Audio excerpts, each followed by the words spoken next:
ఆ టైర్ చూసుకుంటున్నారు, వాళ్ళు ఇష్టం వచ్చి వెళ్ళిపోతున్నారు. ఇంకేమీ లేదు, ఇంకా పట్టించుకోవాలి. మనోడు మన దగ్గరించుకోవాలి, శాలరీగా తీసుకుంటాం. 2014 అలా చేసాం. ఇంకో కుర్రలందరినీ అడగండి, 2 కోట్లు ఖర్చు పెట్టేది పెడతల్లి.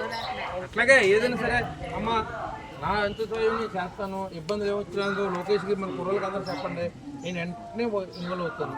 అమ్మ తల్లి, అమ్మ